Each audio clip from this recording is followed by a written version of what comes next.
X-Ray Beats.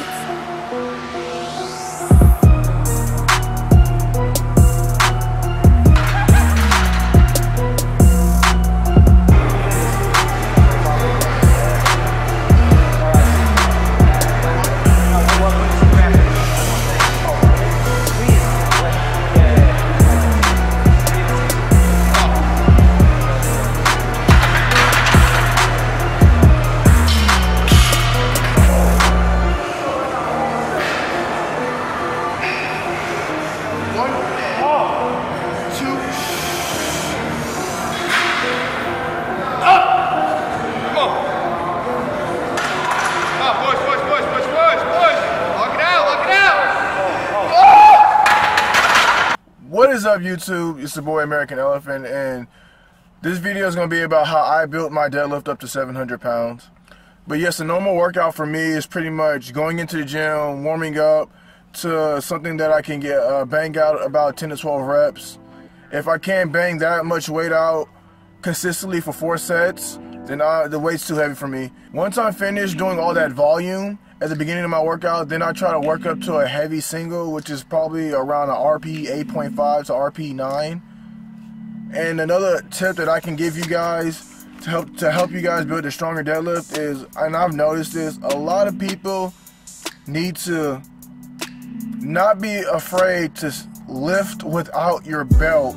I cannot explain to you guys how important it is for me personally to lift without my belt.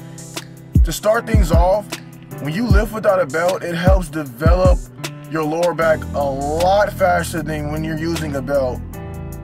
I hear this from a lot of people, oh man, if I don't use a belt, it heightens the chances of me getting injured, or I don't want to mess my back up and not be able to lift. It's a bunch of injury related things when it comes into play when I tell people not to wear a belt. This is true.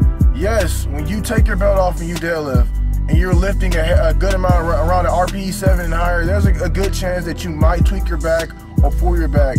But if you go slow at it and you take your time and you build up that back and not just try to be like, oh shit, well, I can rep 405 pounds with my for 10 reps with my belt on, let me throw 405 pounds on there with no belt on and try to do the same thing. No, that's how you get injured.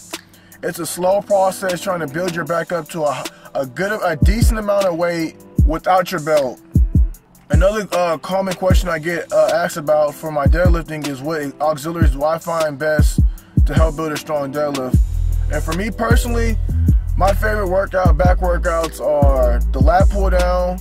And again, for the lat pull downs, I get to 4 to 5 sets in, 10 to 12 reps, and nothing below 10 to 12 reps. At that point, I feel like I'm not getting enough volume in for that muscle. And another good workout is bent over rows, 4 to 12 reps.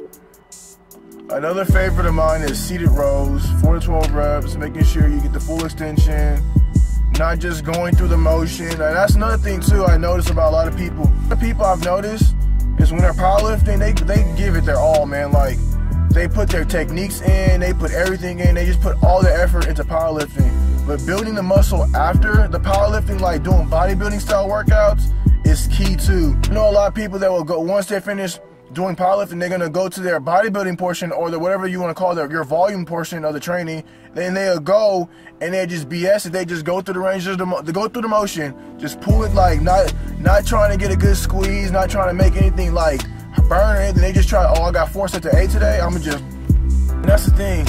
Your bodybuilding or whatever your portion is of volume training is just as important as your powerlifting portion. So my weakness is locking out finishing up the weight. Coming off the ground is not a problem for me. The middle point is not a problem for me. The problem for me is the lockout. And what I've noticed that helped me the most is slamming your traps and your rhomboids. That is key. And for you guys that don't know, my best raw deadlift is 700 flat. And my best equipped deadlift is 775. What's worked best for me is getting in that volume first, hitting 40 to 50 reps on deadlift, and then working up to a top single. The volume of a bodybuilder and you're getting the intensity of a powerlifter. You put that together, the sky's the limit, man. So that's my tips personally on how to build a strong deadlift.